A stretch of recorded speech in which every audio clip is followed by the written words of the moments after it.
Hello, everyone, and welcome to a three-part series on this incredible black square Beechcraft Duke.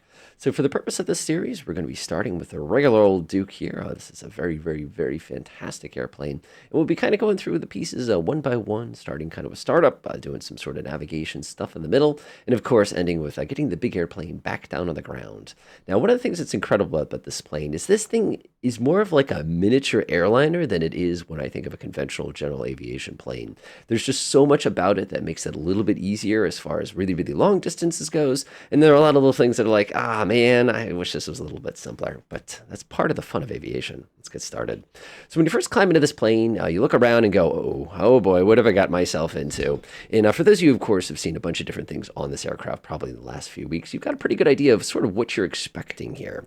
You look around, again, nice modern 1960s, 70s technology and trim with some modern updates to it. We have some really, really beautiful modeling. I love the fact it's got a little carpet, but there's no junk on the carpet at all. I mean, they go so far as to even give you the pop-out cabin table in this particular thing. And I gotta say, if this were my little pop-out cabin table, I bet there'd be a little ring of coffee right here. But that is just me, of course, not required equipment by any means.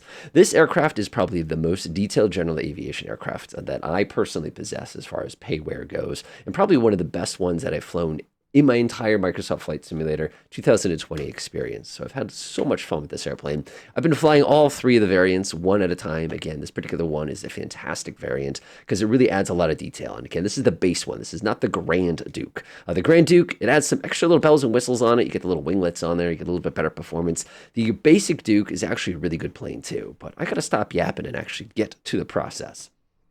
So first things first, we have to think about everything in this plane. We have to start treating this thing like a real plane. I'm not like a just boop, let's go kind of go and just point it where you want to go kind of a plane. So there's a lot of little bits we need to kind of get ready to get this thing going. Also think about cabin temperatures and navigation and not overcooling the engines. And like I said, there's just so much to it. But enough yapping. Like for the second time, let's do this. So what I'm going to do first is I'm going to go ahead and kind of clean the plane up.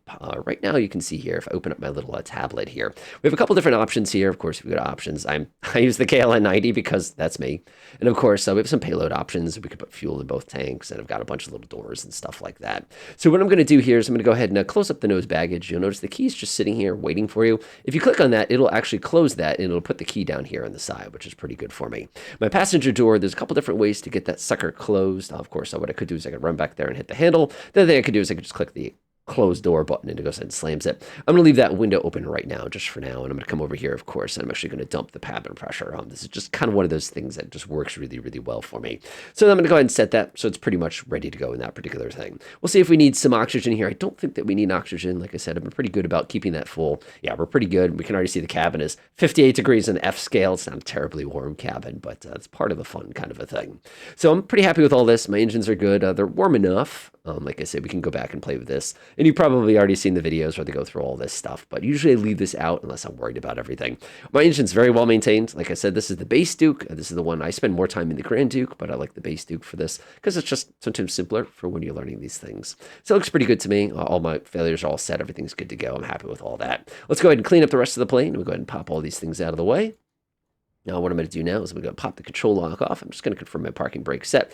Throttle stop, I'm going to go ahead and pop that out of the way there so we can use the throttle. And that's pretty much ready to go as far as my initial different pieces here. So a couple different things that we need to start kind of stressing about with this aircraft that are just so different from everything we've had to experience. One, of course, is these engines really will not like you if you're mean to them, which I love. We need more of that. But make sure it's an option, obviously. The other thing is there's no Control E in this plane. You can just and get it started. You actually have to go through the motions. But thankfully, they give you a really, really nice checklist. And like I said, I do kind of an abbreviated checklist to make my life a little bit quicker. If you are starting with external power, which you're certainly welcome to do, it's only like 60 degrees outside today, so it's not a bad day. We don't really need external power to get it going. We could go through all those motions. But again, I'd see that for another video because there's so much. So what I'm going to do is I'm going to start by coming down here. I'm going to go ahead and pop on my beacon light here. They call it a beacon for some reason on this airplane. That's perfectly fine. Again, no big deal with that. Next, what I'm going to do is I'm just going to confirm the outside of the plane doesn't have anything blocking any of the holes that we need. And I'm looking, everything looks pretty good to me. My gear lever is in the down position, so I'm pretty happy with that. All these switches are off. All these switches are off. All these switches are off. I'm going to check to make sure my inverter in my master avionics is off. That looks pretty good to me. I'm just going to take one quick gander through everything here. Looks fine. Looks fine. Next, what I'm going to do is I'm going to come over here. I've got a battery switch, and I've got my two generators. I'm just going to go ahead and pop, pop, pop, just like that. When you check the battery switch, we're going to come reach over here here. And we're just going to confirm that we do have enough voltage to start, which we do have plenty of voltage to start. So I'm not really stressing about that too much. Our little bacon light on the top should be doing its little happy dance, which it is, which is kind of helpful to us. You can see some of our needles are starting to do the little is the best way to describe that electrically. Give the warning lights quick test there. Everything looks good. We're going to check all our circuit breakers. Circuit breakers do work. So you actually have to go over here and actually look. That's kind of a new one. One thing I like to do is like to make sure these are pushed in just for kind of a generic sort of haha sort of a thing like that. Some people will even go so far as to go ahead and pull out these two airs. The reason you pull those out is they're going to block anything that comes out of the engine from basically getting blasted in your face. It's more of kind of a comfort thing more than anything. Next we're going to do is we're going to pre-oil each one of our engines. And we do one engine at a time for this one. It's just simpler. So to pre-oil, we actually have a switch for that. So I'm going to come down here. I'm going to go ahead and click on that. And what I like to do, if you just want to make your life a little bit simpler, is I come over here. I go ahead and click on the oiler, and then I go ahead and press the start button. And the reason I do that is it takes 15 seconds of pre-oiling to work. And if you actually come over here and look, you're going to notice that this needle is slowly starting to increase our oil pressure. These are big engines, huge 6-cylinder engines for an aircraft like this. And all I do is I look down when it says 15 seconds, I shut it off, and I just go ahead and reset that timer just like that. So next what we're going to do is I'm going to go and slam the cowl flaps open. I have an external button for this, and you can see those suckers are nice and open. In the real world, you'd never leave them open when the plane is parked because a bird will go in there and live. You don't want that. So now we have to prime the engines. Priming is a pain on this plane. So what I'm going to do is I'm going to push my throttle about that far. I'm going to go ahead and kick off my lock so I can do my throttles individually. I'm going to push my mixture all the way forward, push my throttle all the way forward. So what you're going to do is you're going to hit this fuel boost pump. You're going to wait for this to peak, and you're going to wait for about 6 seconds. Ready for about way too many things at once? Here we go. See how it peaked? 3, 4. You definitely do not want to flood these engines. That's it. Nice. So I'm going to go ahead and reduce that back to normal. This isn't the old school one where you have to also drop off the mixture like that. We're now ready to start. Clear prop, clear prop. So all we're going to do is reach over here. We're just going to crank it. Keep your hand on the throttle. Get ready to catch it.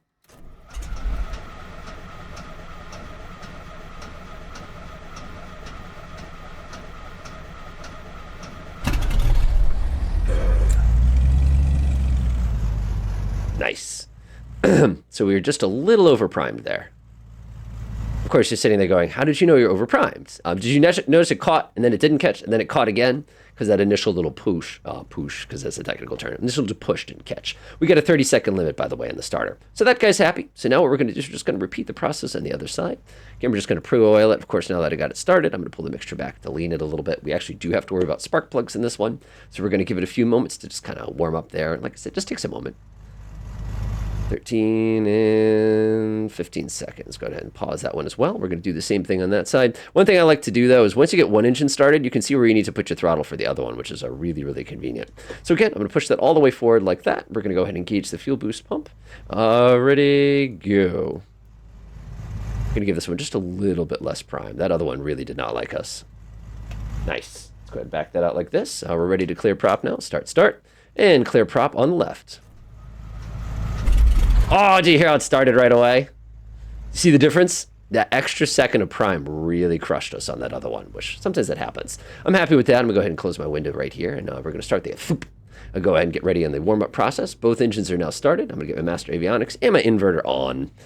Nice. So what I'm going to do now is I'm going to go ahead and lean my mixture for basically taxi. One of the mistakes I've learned on this one is accidentally on this particular guy. But one of the nice things is now that our airplane is started, we can actually start to warm the plane up. Thankfully. Now, the cool thing is there's a bunch of different options we have for climate in here. We have this little auto heat. We have this little manual heat button. A couple different choices. One of the cool things, if you haven't played with this yet, if you actually go into the cabin options, is we actually have a gas heater on this thing, which is awesome. We can also take heat right off the engine. So if you're feeling a little lazy, watch this. Set this to manual heat and pull these two handles out. And you'll actually see mechanically, oh, it turned it on automatically. Oh, you're no fun. You'll see that the combustion heater came on as well. Ignore what I just said. We can just use the combustion heater to warm it up in here. And if you want to control the temperature too, again, we're on max right now. You can also kick the blower up right here, and that's this little tiny guy right here. This little tiny butterfly valve, you'll probably notice, is open right now, and we can actually open up outside air, so if you want to kind of keep it kind of nice. One thing you'll notice is see how the pilot air and co-pilot air are closed right now? If we actually want to get this process going, we probably have to open that up so that we can actually get some heat in the front of the plane. And you can see it just takes seconds to get this thing warmed up because, again, it's a pretty nice day outside, so we don't need too much of that. Once I do get a little bit of temperature, what I usually do is flip it over to auto and just kind of leave it there. Because the outside air temperature is less than our cabin temp, you can basically leave it on auto heat most of the flight until we get to real altitude. But you'll see what I mean once we get to that step. All right, that is all set. So that's good. Our engines are now warming up. Our mixtures are nice and leaned. One thing we like to do is just kind of clean a couple things up real fast. One thing I like to do is I go ahead and pop on the pitch trim. If you don't do that, you don't get the autopilot. This autopilot is a little weird. You'll see what I mean when you get to use it the first time. Of course, this is a good time to run through and make sure all of your different stuff works. Again, we can turn these things on, and I'm just looking over to make sure we get a load. Yep. Confirm load on that, which is nice. We can turn on the windshield heat. This one even has its own little piece to give you a warning. You can see the electrical load is shared properly. We have the prop heat. You can see turning both those on, we get electrical load with those. If we wanted to test our de-icing boots, it's actually really fun to play with. Where's our de-icing gauge? I always go blind whenever I need to do this critical one. It's one of those, if I hit the handle, I'll see where it is, kind of a thing like that. It's all good. So you set this to manual, and basically what you're doing is you're building up a bunch of pressure. I can see the needle. It's behind the throttle. I have to do one of these things, see it? And then we can go ahead and click like this, and you can see the pressure shoots up. If you look out the window, you can actually see the boot along the edge here. I ran out of fingers to actually show that in action. So all of our de-icing equipment is working perfectly fine today. We're warming up pretty quickly. You can see the pressure dropping. I love that stuff. I'm going to go through, check my trims. Trims look pretty good to me. Don't need any lights on in here. Lights are a little bit of a pain in the on.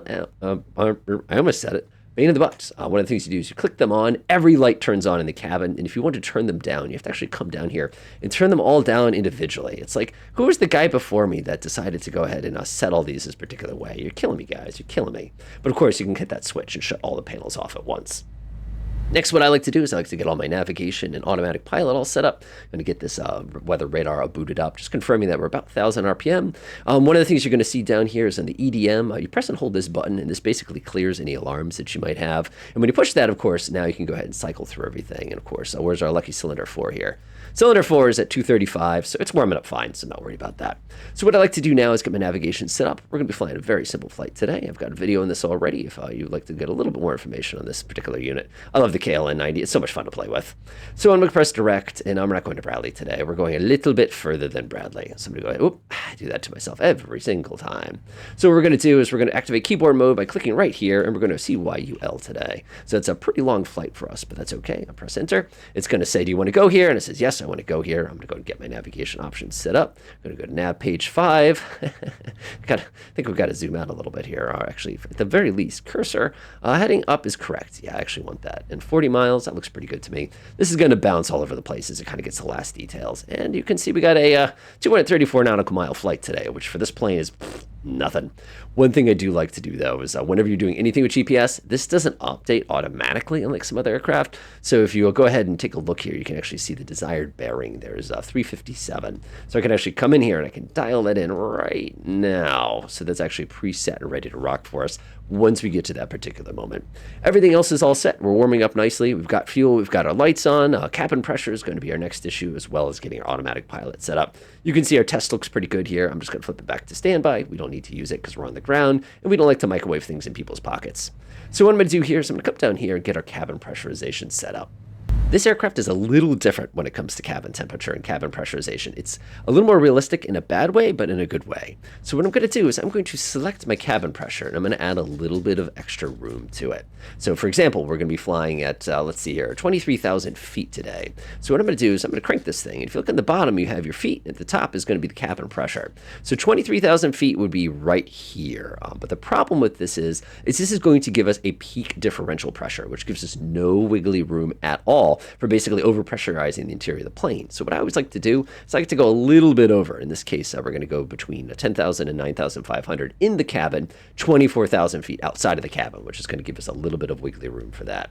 So coming back over here now, I can go ahead and dial this in. Again, like I said, we're doing 23,000 today. Obviously, if you're an instrument flight plan, this is going to be different, but this is just for the purposes of demonstration. And now we're pretty much ready to get everything else going. I see my ugly cylinder 4 is 254 degrees. That's fine. One of the things we can actually do is close up the cowl flaps if we want want to kind of contribute to that warming process. But if I look over here, you'll notice my cylinder's almost in the green. We haven't done anything bad yet, and we're basically perfect as far as that goes. So I'm pretty darn happy with that particular moment here. We'll turn on our transponder real quickly here just to make sure that's all kind of squared. And now we're basically ready to get on with our flight here. Everything's been set. We have selected our nav1. We're on GPS mode, so we're going to be receiving GPS instructions for a roll here. All of our stuff on this side has been all pre-programmed. We've got our engines all set. Our cabin pressurization is all set and ready to go. Really, the last couple things we need to do naturally are going, why did it set me to 0? The last couple things we're going to need to do, of course, is do all of our run-ups and make sure everything's all squared away like that. So I'm going to flip on the taxi light. I'm going to look out the window real quickly here, just make sure I'm not going to run anybody over who I don't always run over. How you doing, buddy? And now we're ready to go ahead and get taxiing on the ground here. So I'm going to reduce my parking brake. It's going to take a few inches forward, and what I like to do is let it get going, and then I go ahead and stomp on the right foot. And you can see once this thing gets going, here we go. Hey, buddy. Hey, remember me? Ah! And you can see we're not very nice to that gentleman all the time. We're going to test our brakes. Brakes feel pretty good. Now we're going to get going. Again, we're just sitting here at idle. I'm about 1,000 revolutions per minute, comrades. And of course, we have our mixture set, like I said, it's about halfway back. We're trying to stop any nastiness from basically building up on the cylinders there, or actually the spark plugs more than anything. But we'll just go start rolling down the hill here. Again, not doing anything too chaotic, not too crazy, nothing like that. One thing you do have to be mindful of is this plane wants to get going. And for those of you who don't know this airport, this is Wyndham Airport in Connecticut, is downhill here. And in the real world, this downhill is distinctively downhill. This is a very mellow descent compared to the real one. You'd see exactly what I mean. Taxiing on this thing is completely conventional. Like I said, if we're in the Duke turbine, which we'll take a look at next week, you can actually go backwards, which is kind of funny. But for this one thing you do need to know is you need a lot of runway. And that was one of the things that kind of surprised me about this plane. And looking over on my right, and actually see my oil temperature is getting a little warm there. But that's going to happen until we get some airflow across it. Just got to give it a moment to sort of enjoy my little coming downhill.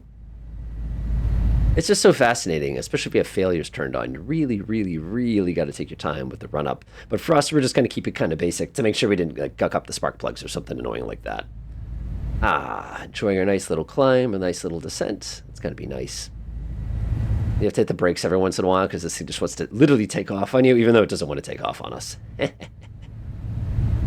Couple taps of brake there, and again, enjoying our nice little thing. Very controllable plane. Again, a lot of people don't love this plane because it doesn't have the best economy or doesn't have the best speed or whatever it is. But it is a very stable plane, and that's one thing I really like about it. If you're looking for the experience of being instruments and kind of getting that sort of whole experience, this works great. It's just so stable. So what I'm going to do, of course, is I'm going to give myself a little bit of room here. Remember, the front wheel is right there. Go ahead and give it a tap. Tippy tap, tippy tap, tippy tap. In the real world, I'd just be jamming on the left brake there. Trying to get this thing into the wind. There we go. Go ahead and tap the brake real quick. And now we're ready to get this thing all run up.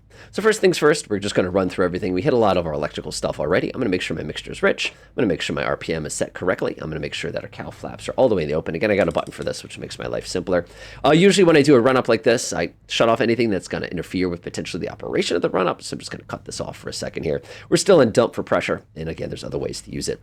So what I'm going to do here is I'm going to go ahead and take my left engine first. I'm going to go ahead and push the thing forward here. And we're going to get up to about 1,800 RPM. Seems to work pretty well. I like how they give you a little line for it. All right, looks good to me. We're going to go ahead and test this guy first. We're on the left engine today. Oh my gosh. It's about 105 off. And the one on the right, they're about the same. You hear the whoosh noise? An airplane that gets the whoosh right. That's a technical term. Oh, I love it. We're going to drop it to 0, see if it cuts out on us. Nope, we're good. All right, let's go ahead and do that with the second engine. I love the fact they just give you a line for that. It's so nice. Come on. There it goes right there. We're going to go run through. And that's about the same, actually. My spark plugs are in great shape. And that one's a little weaker, but not by much. Get the sound effect right. You don't realize how much of a smile that puts on my face. Delightful. And you can see all of our pressures and temps come up. Go ahead and cut it out, see if it dies on us. Oh, it almost did. That's why we check it.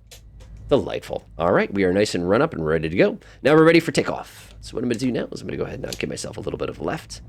Give it a tap real quick. Oh, let's see if I can get myself enough room here. Yeah, I did. Oh, look at that.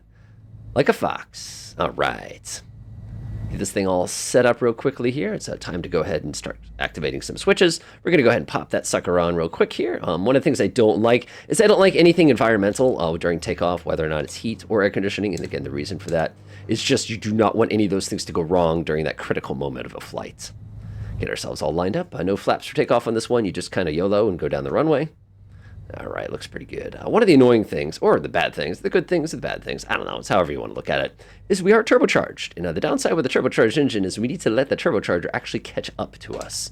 So let's go ahead and run through our little blit here. Let's make sure our lights are set correctly.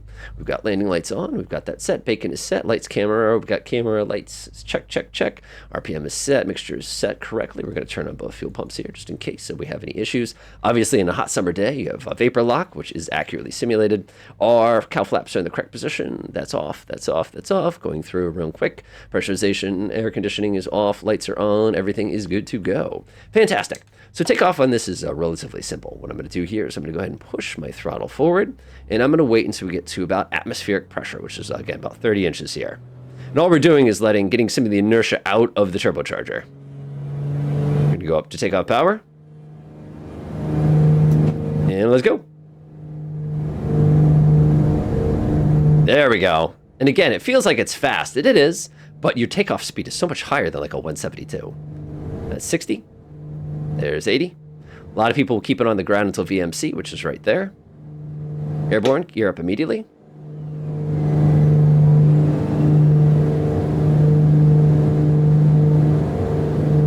Get to about 115 to 120. All right, we're going to wait for about 1,000 feet here. Get that nice little bump as you climb. And it's about 1,000 feet. So what I'm going to do now is I'm going to back my power up to continuous, which is 2,750 RPM. And all I've done is I pull the propeller handle back. I'm not even touching the throttle. There we go. No prop sync at this time. Prop sync is a cruise thing. Prop sync is not a climb thing. So what I'm going to do now is I'm going to go ahead and execute my initial turn to get on course. I can see I need to be about 300 heading. And all I'm going to do is get myself all nice and trimmed and kind of ready for this part of the climb here. About 120 knots is a pretty safe speed. You can do about 140, and then for every 10,000, knock 10 knots off of it. So we could start at 140, then 130, then 120. A lot of times I'm just lazy and do a 130, just like I said, laziness. Trim looks pretty good there. We can go ahead and start doing our chores. One thing I'm going to do is I'm going to arm nav here. I'm going to go ahead and press the autopilot master on. This is an attitude. It is not a vertical speed hold. So what's going to happen is once we kind of get ourselves set like that, it's going to basically hold whatever angle we parked our nose at. And honestly, that angle is awfully steep. So one of the things I'm going to do is I'm just going to put this down. One thing that's really cool is this little flight director. So if you're not careful, sure what angle you put it at, you can just tap this handle until you see that this little yellow bar for our flight director is kind of just sort of, I hate these little pop-ups sometimes. You can see it's chilling at about 7-8 degrees. That's about basically perfect. I would leave it right there, and you're not going to have any complaints as far as that goes. Looks like we've got some MSG, just navigational course to 2 degrees. Sounds good to me. So what we're going to do is make a teeny tiny adjustment here. I'm just going to pull that out of the way. 2 degrees. You can see we're pointing in that direction. All right, let's go ahead and deal with some of our tasks after takeoff here. We're going to go ahead and shut our landing lights off. We don't need those. We can turn the heat back on, which is going to be very, very nice to have. You can see we've already lost about 5 degrees in that time. We're going to check to make sure our RPM is good. We're going to take a look at all of our temps. Temps looks good. Let's go ahead and find cylinder 4 there again, my favorite. Cylinder 4. Get over here, cylinder 4. Uh-oh. Press and hold. Just to clear any errors. And let's go to cylinder 4. Bingo. Cylinder 4 is 356. So that's actually pretty cool. So what we're going to do is go ahead and chop those cow flaps down a little bit. That's probably good right there. Again, it's a very, very cool spring morning, so I'm not too worried about it. So you can see we're sitting here at about 7-8 degrees. We're getting about 140 knots. We're still at full throttle here, and you can see we're about 2750 RPM. Fuel flow is pretty high. You will chew through fuel on this thing real fast. It's not one of its benefits. Good time, of course, if you're in the mood for using the weather radar, flip it on. As you can see out the window, though, I'm not concerned. We're going to get to these clouds eventually today. We're climbing pretty smoothly. You can see we're getting about 1,800 feet per minute, which is awfully nice. Like I said, this aircraft is very, very, very capable. If you're worried about how cold it is, of course, like I said, we could crank the heat up a little higher. Taking a look down here, it's always a good time to do some idiot checks with pressurization systems. And like I said, you always want to look at this whenever you get the chance. One of the things I notice is that it is pressurizing. And you're sitting here going, how do you know? Well, we can go ahead and look at our altitude right now. We're sitting at 5,000 feet. And our cabin currently, if you take a look at that, is chilling at about 2,700 feet. So we are out climbing our cabin, which is not a problem. Like I said, as long as our little needle here for differential, which is the ratio of outside pressure to inside pressure, doesn't pop into this range, in which case it's going to give us some other issues. But like I said, not really much of a problem, kind of a thing like that. Fuel's looking pretty good. We got the fuel pumps on. We're going to leave those on until we get to the top of climb, which, like I said, for us, let's see here, that's top of climb probably about 15 minutes from now. Don't worry, we'll end the video way before we get to that point, so you won't have to worry about that. So as you can see at this point, it's just a matter of cruising on up. Of course, we could use a cruise climb here as opposed to a maximum performance climb. I chose maximum performance for the purposes of this video. Again, I'm not playing for the gas on this thing. I just got to pay attention to all our temps. One of the things I probably mentioned a minute ago is I like keeping an eye on cylinder 4. Ideally, you want less than 390 degrees, and I'm noticing this is catching up real fast. But again, that's not going to be really an issue until we get a little bit closer to kind of our destination there. So once we do get to that point, we'll have an opportunity to kind of start fitzing with it. But that's going to be something we're going to be dealing with in the next video.